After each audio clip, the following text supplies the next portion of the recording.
Welcome. My name is Bruce Fielder, and I am the worship associate this morning and part of the team that is working to bring this service to you wherever you may be.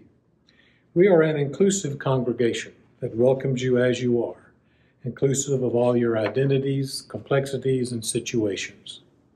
We welcome your whole self, even if it isn't fully assembled, because we recognize that we are all a work in progress and that we are all in this together. The service is being posted on our YouTube channel and our Facebook page so that folks can watch it again later. Feel free to share it with your friends. Now, if you'll join me in our opening affirmation. Love is the doctrine of this church. The quest for truth is its sacrament, and service is its prayer. To dwell together in peace, to seek knowledge and freedom, to serve humankind in fellowship. For these high purposes do we unite in worship. Our chalice lighting today is A Flame to Light Our Path by Deborah Burrell. Fire consumes and casts a bright light. May our chalice flame consume our regrets for the past, our fears for the future, and our worries about today. May it light for us a path of joy and peace.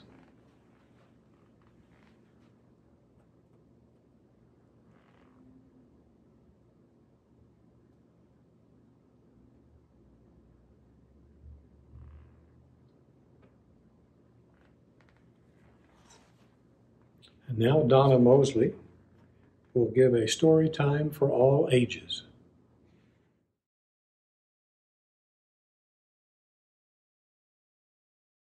Again, you recently heard the story about a little girl who wished for magic powers and then realized that she did indeed possess them, because wasn't she able to make a boy smile, stop some children's bullying, and cause a playground to be built? She did all this by virtue of her kindness to others. Today I'm going to read two stories from the book The Frog and Toad Treasury, written and illustrated by Arnold Lobel. It is a very old book, and you may have had these stories read to you or read them yourself when you had just learned to read. These stories are about two very dear friends, Frog and Toad, who support, encourage, and help each other with kindness. So let's listen to the letter and the list. The letter. Toad was sitting on his front porch. Frog came along and said, "What is the matter, Toad? You are looking so sad." "Yes," said Toad, "this is my sad time of day. It is the time when I wait for the mail to come. It always makes me very unhappy." "Why is that?" asked Frog. "Because I never get any mail," said Toad. "Not ever?" asked Frog. "No, never," said Toad. "No one has ever sent me a letter. Every day my mailbox is empty. That is why waiting for the mail is a sad time for me." Frog and Toad sat on the porch, feeling sad together. Then Frog said, "I have to go home now, Toad. There is something that I must do." Frog hurried home. He found a pencil and a piece of paper. He wrote on the paper. He put the paper in an envelope, and on the envelope he wrote, "A letter for Toad." Frog ran out of his house. He saw a snail that he knew. "Snail," said Frog, "please take this letter to Toad's house and put it in his mailbox." "Sure," said the snail, "right away." Then Frog ran back to Toad's house. Toad was in bed, taking a nap. "Toad," said Frog, "I think you should get up and wait for the mail some more." "No," said Toad, "I am tired of waiting for the mail." Frog looked out the window at Toad's mailbox. The snail was not there yet. "Toad," said Frog, "you never know when someone may send you a letter." "No, no," said Toad, "I do not think anyone will ever send me a letter." Frog looked out of the window. The snail was not there yet. "But Toad," said Frog, "someone may send you a letter today." "Don't be silly," said Toad. "No one has ever sent me a letter before, and no one will send me a letter today." Frog looked out the window. The snail was still not there. "Frog, why do you keep looking out of the window?" asked Toad. "Because now I am waiting for the mail," said Frog. "But there will not be any," said Toad. "Oh, yes, there will," said Frog, "because I have sent you a letter." "You have?" said Toad. "What did you write in the letter?" Frog said, "I wrote, 'Dear Toad, I am glad that you are my best friend.'" "Your best friend?" Frog. "Oh," said Toad, "that makes a very good letter." Then Frog and Toad went out onto the front porch to wait for the mail. They sat there feeling happy together. Frog and Toad waited a long time. 4 days later, the snail got to Toad's house and gave him the letter from Frog. Toad was very pleased to have it. And the second story, a list. One morning, Frog sat in bed. "I have many things to do," he said. "I will write them all down on a list so that I can remember them." Toad wrote on a piece of paper, "A list of things to do today." Then he wrote, "Wake up." "I have done that," said Toad, and he crossed it out. Then Toad wrote other things on the paper. "A list of things to do today: wake up, eat breakfast, get dressed, go to Frog's house, take a walk with Frog, eat lunch, take nap, play games with Frog, eat supper, go to sleep." "There," said Toad. "Now my day is all written down."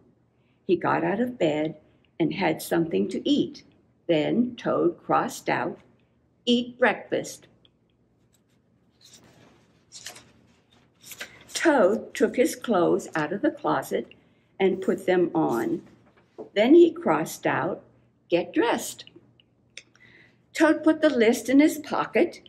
He opened the door and walked out into the morning. Soon, Toad was at Frog's front door. He took the list from his pocket and crossed out, "Go to Frog's house." Toad knocked at the door. "Hello," said Frog. "Look at my list of things to do," said Toad. "Oh," said Frog, "that is very nice." Toad said, "My list tells me that we will go for a walk." "All right," said Frog, "I am ready." Frog and Toad went on a long walk. Then Toad took the list from his pocket again. He crossed out, "Take walk with Frog." Just then, there was a strong wind. It blew the list out of Toad's hand. The list blew high, high, high up into the air. "Help!" cried Toad. "My list is blowing away. What will I do without my list?" "Hurry," said Frog. "We will run and catch it." "No," shouted Toad. "I cannot do that." "Why not?" asked Frog. "Because," wailed Toad, "running after my list is not one of the things that I wrote on my list of things to do." Frog ran after the list. He ran over hills and swamps, but the list blew on and on. At last, Frog came back to Toad. "I am sorry," gasped Frog, "but I could not catch your list." Blah, said Toad. I cannot remember any of the things that were on my list of things to do. I will just have to sit here and do nothing, said Toad. Toad sat and did nothing. Frog sat with him. After a long time, Frog said, Toad, it is getting dark. We should be going to sleep now. Go to sleep, shouted Toad. That was the last thing on my list. Toad wrote on the ground with a stick, go to sleep. Then he crossed out, go to sleep. There, said Toad. Now my day is all crossed out. I am glad, said Frog.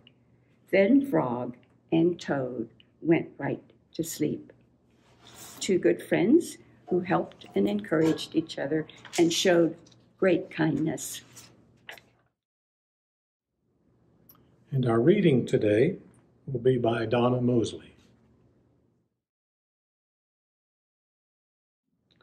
I am reading from the text, Dreaming the Dark, Magic, Sex, and Politics, available from Beacon Press. Starhawk is the author of the poem entitled, Community Means Strength. We are all longing to go home, to some place we have never been, a place half remembered and half envisioned we can only catch glimpses of from time to time. Community. Somewhere there are people to whom we can speak with passion without having the words catch in our throats. Somewhere a circle of hands will open to receive us.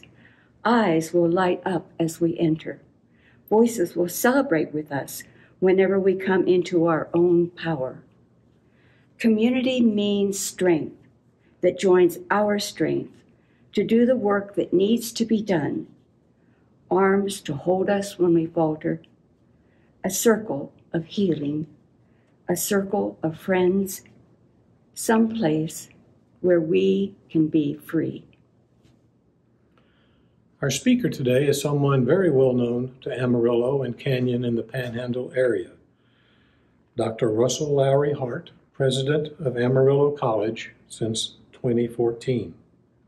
His leadership is focused on improving student success through systemic and cultural change centered on one word, love.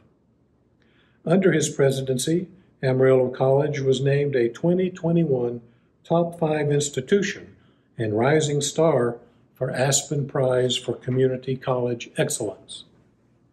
He previously served as Vice President of Academic Affairs for Amarillo College, and he was named the National Council of Instructional Administrators Academic Leader of the Year in 2014. He received his PhD from Ohio University, his master's from Texas Tech, and his bachelor's from West Texas State University.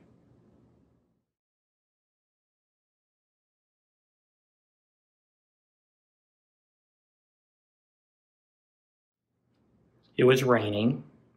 I had just spent my third night sleeping on the ground in Waco, Texas, simulating what it was like to live as a homeless person. And I learned so much from that experience, and I don't talk about it often out loud, and I want to put it in context. I knew at any point I could tap out and go home, that I wasn't really homeless, and I never want to dishonor our neighbors who live in that war zone every day. That said, it was still a definitive moment in my life, and I was laying on the ground reflecting on what I had experienced, and it started raining. And I remembered really the first day being completely invisible and wanting to be. I remember walking down the street, was in Waco, and the silos that the Gaineses had just opened was in the background. And one of the homeless neighbors that we had met said, if you go there, you can go inside and people drop change in the food truck areas, and that's where we were headed. And I remember seeing this family of two with a baby in a stroller walking towards us, and I was almost mortified for them to have to see me. That was the first day. The second day, we hadn't eaten, and we were told, we were instructed to find a food pantry, and we heard that one of the churches had a soup kitchen, and we went to it, and we got there, and the doors were locked, and one of the really homeless heroes that I met saw us and said, on Saturdays they close at 11, and it was 11:30, and she shared a loaf of cinnamon swirl bread that she had gotten from that pantry with my colleagues and I. There were 4 of us together, and it was such a moment of pure compassion on her part, a moment of generosity of spirit, a moment of love and concern. She told us how to navigate. She asked about our journey and where we were from and how we got here. She shared hers as she shared her bread. And then I had to reflect that as a person of means, simulating what it's like to live in the world of homelessness, that I took bread from a homeless person and I ate it and I enjoyed it and I needed it. I saw kindness from her.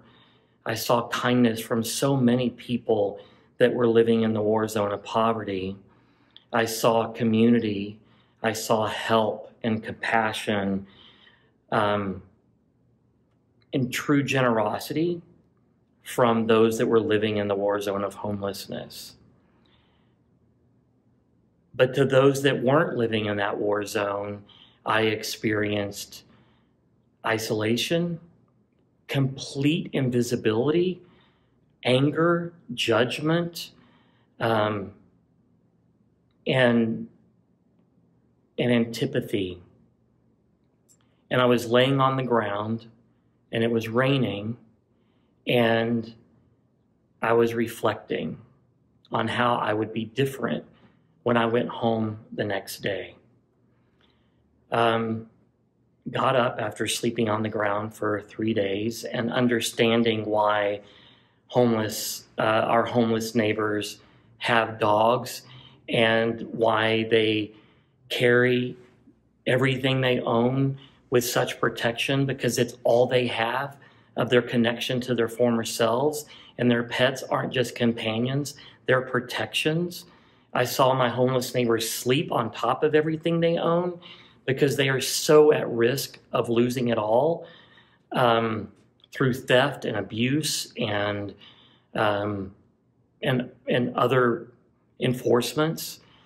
I was reflecting on all of that, waking up ready to go to church and then joyfully go home.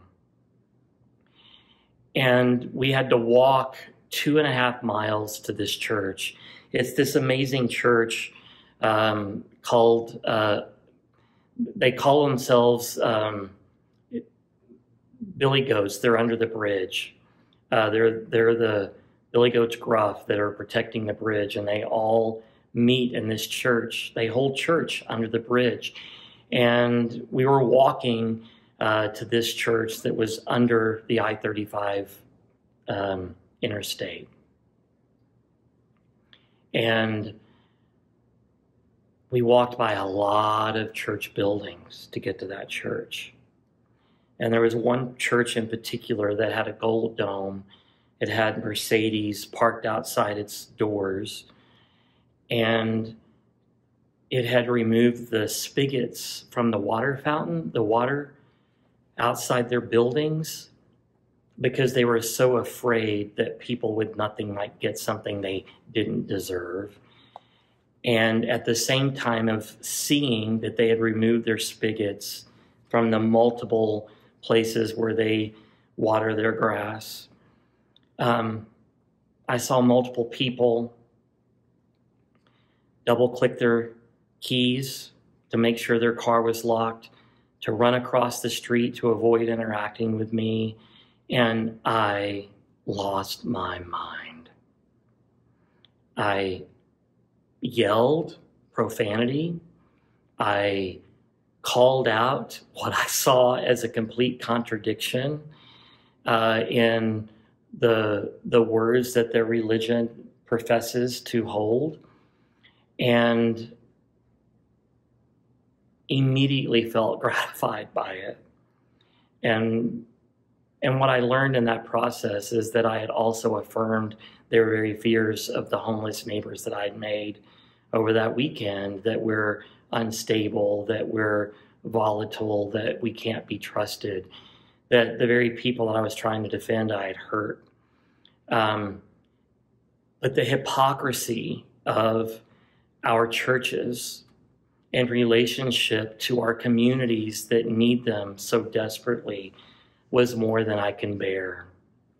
And I made a commitment as we walked past other churches who had removed their spigots to arrive at this church under the bridge, where I saw people walking there. I saw people park their Audis and their 40-year-old trucks. I saw the liquor store sponsor the lunch for the day for that group of 300 people. I heard music that was more celebratory and joyful and heartfelt. I saw companionship that superseded any social class or professional class. And I feel like what I experienced there was true church. It was true love. And I drove home with a deeper understanding, I think, of what it means to be a successful person and even a successful professional. I think I learned in that weekend what success was and what it wasn't. And I think I'd spent my whole career pursuing goals, which are important, don't misunderstand, and pursuing opportunities for influence to help, and I'm not impugning those things. But success, what I learned that weekend, is not titles or positions or money or cars. Those things are always short-lived. And think about in your own professional lives and personal lives, when you set goals and you obtain them, you celebrate them, but what do you do next? You set another goal, because it is never enough. We can never obtain enough because we're pursuing success in the wrong way.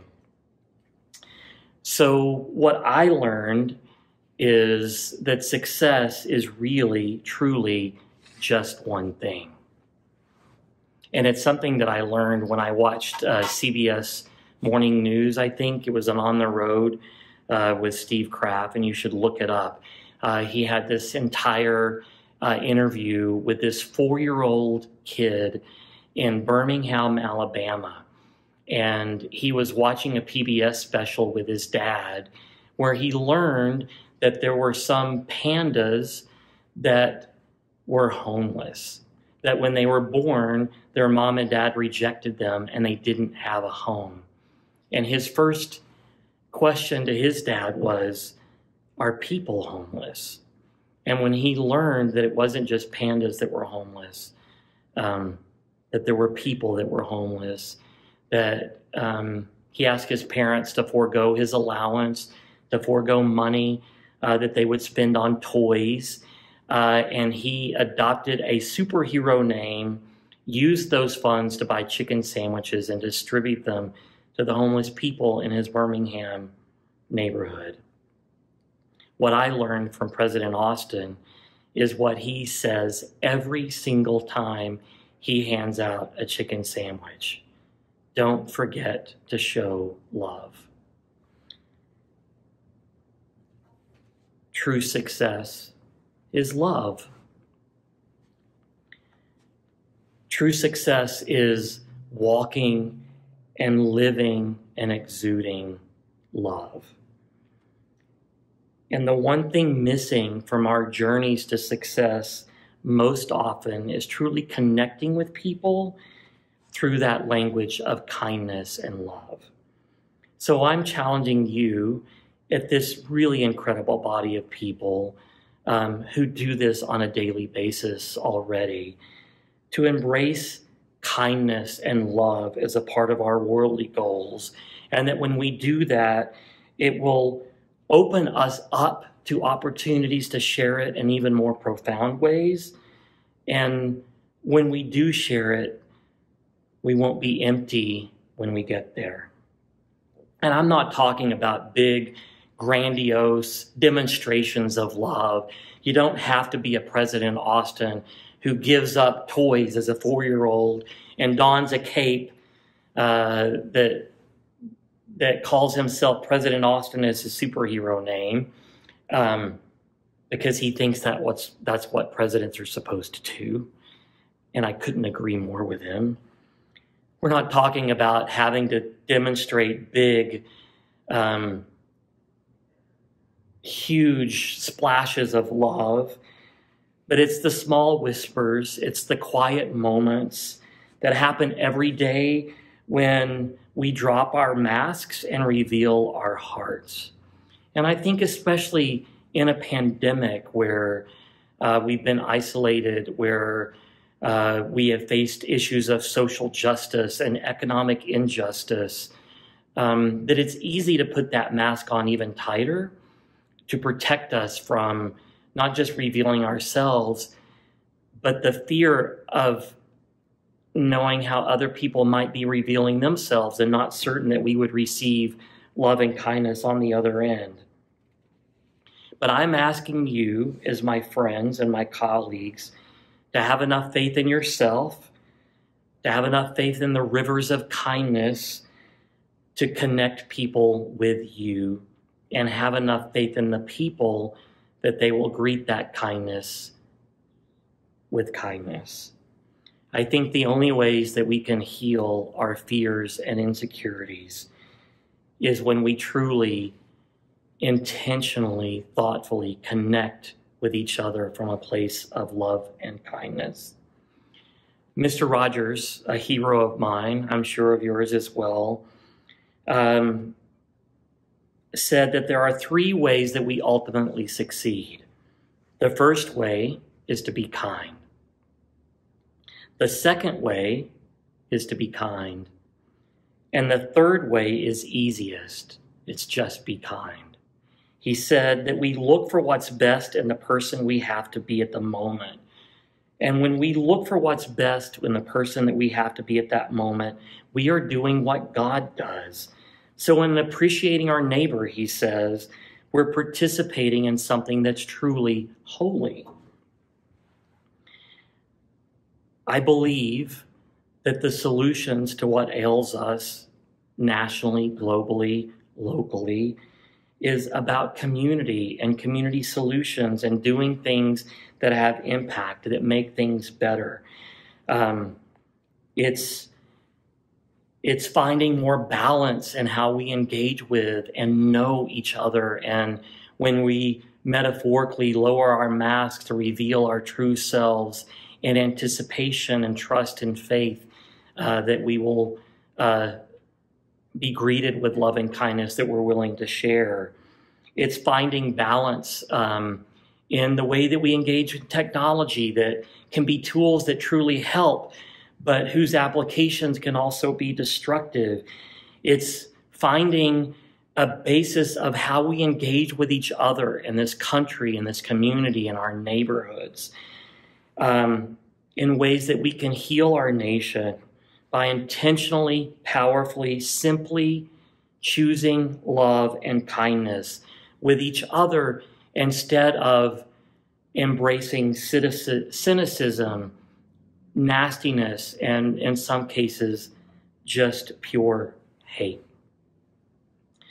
Mr. Rogers also said, imagine what your real neighborhoods would be like if each of us offered, as just a matter of course, just one kind word to another.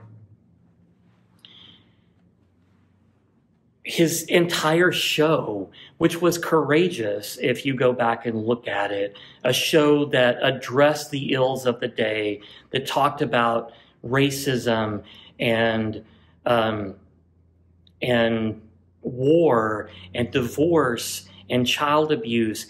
He never shied away from what ailed his community, but he greeted those conversations with true respect for the people he was engaging with, and an undercurrent of love and kindness that I think our world needs now more than ever. And he was talking to a group of heroes, I think a group of heroes like you are in this body, and challenging people to embrace that foundation of neighborhood and community and kindness and love.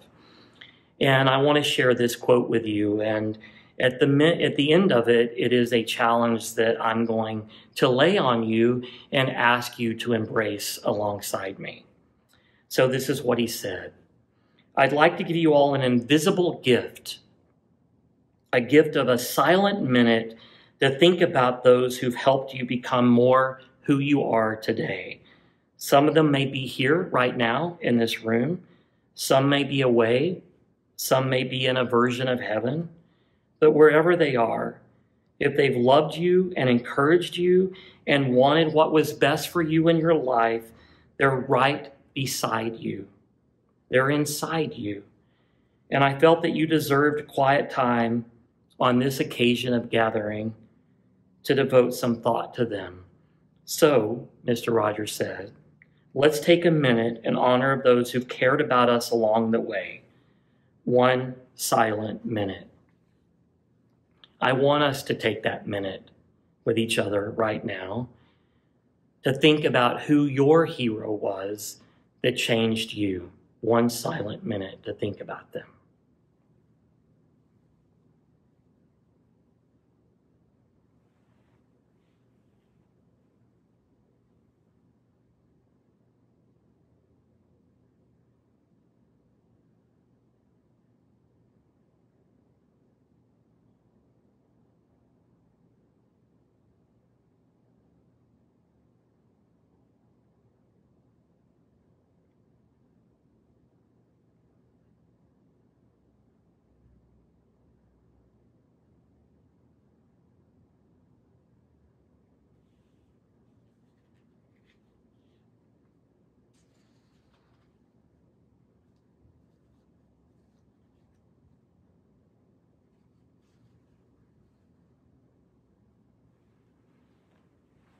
I want you to continue to think about your hero, and I'm going to ask you in this audience to stand from where you are and share who your 1 minute was devoted to.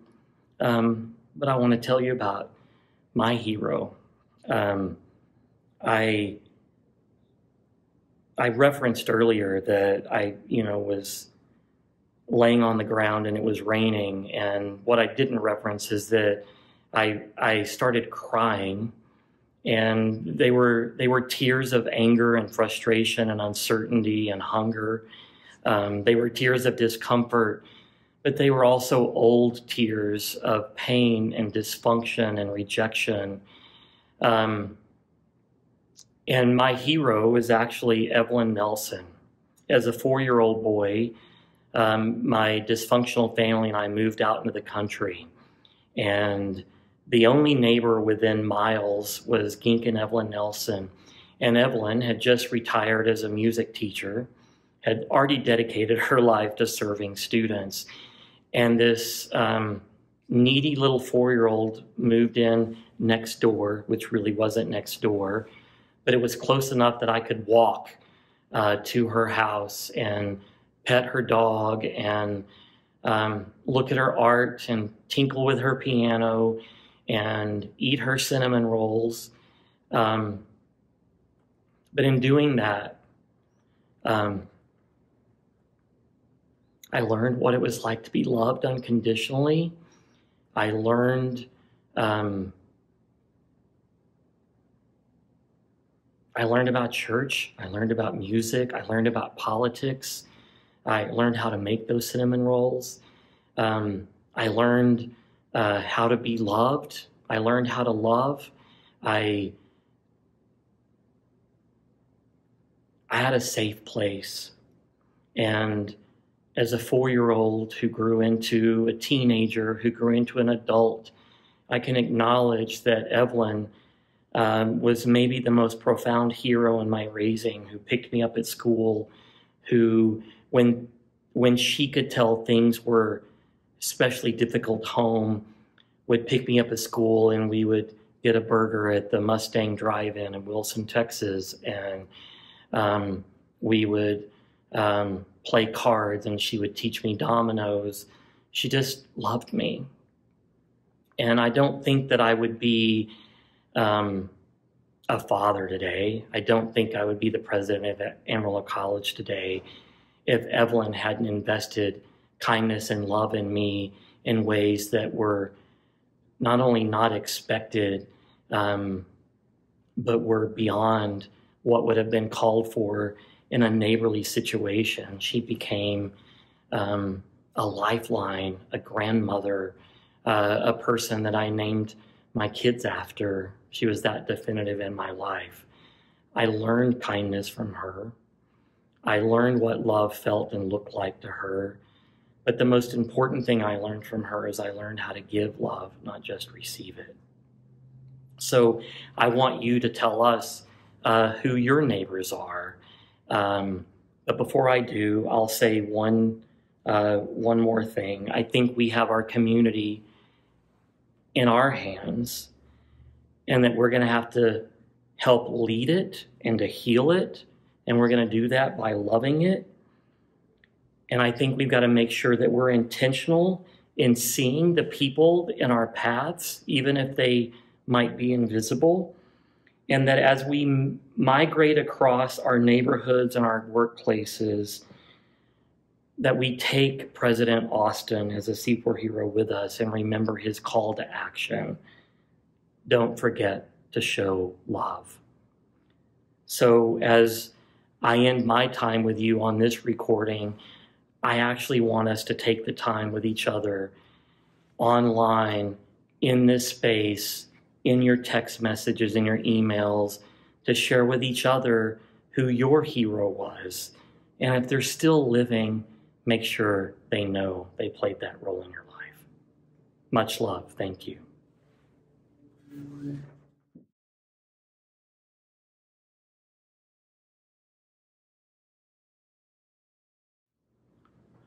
At this time in our service, we recognize the joys and concerns of our community. Sadly, we note the passing of Debbie Barnes on November the 10th. Debbie became a member of our fellowship in 1999, and she was a faithful benefactor and supporter of our fellowship during our membership.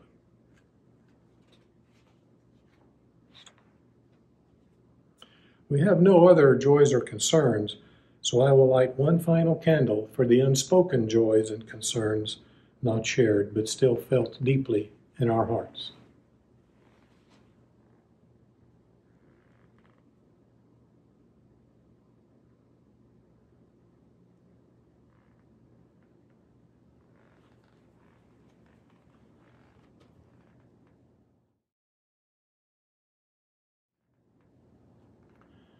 Usually at this time in our service, the congregation makes its financial offering. If you have made a pledge or would like to make a contribution, you can simply mail it into our office, or you can make it online. There is a donate button on our YouTube landing page and on our website, uumamarillo.org. On the home page in the upper right corner, you will find a blue donate button that will take you to a place where you can donate securely through PayPal.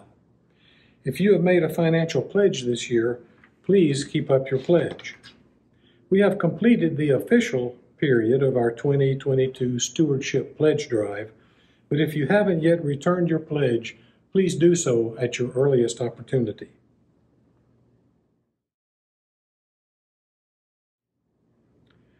And now for some announcements.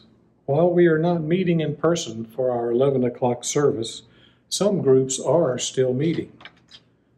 The Nothing Much Buddhist group will continue to meet on Mondays at 7:30 p.m. using Zoom. Please check their Facebook page for more information. The Knowledge Seekers class meets on Sunday mornings here in Chandler Hall at 10 a.m. It's a group that meets to view DVDs and presentations on various topics. All are welcome as long as you are vaccinated, wear your mask, and maintain social distancing while seated in Chandler Hall.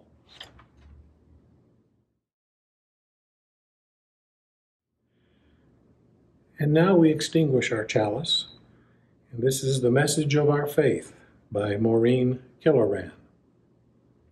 This is the message of our faith, to act with passion in the face of injustice, to love with courage in the midst of life's pain. This is the meaning of our chalice flame. May it empower our hearts until we are together again.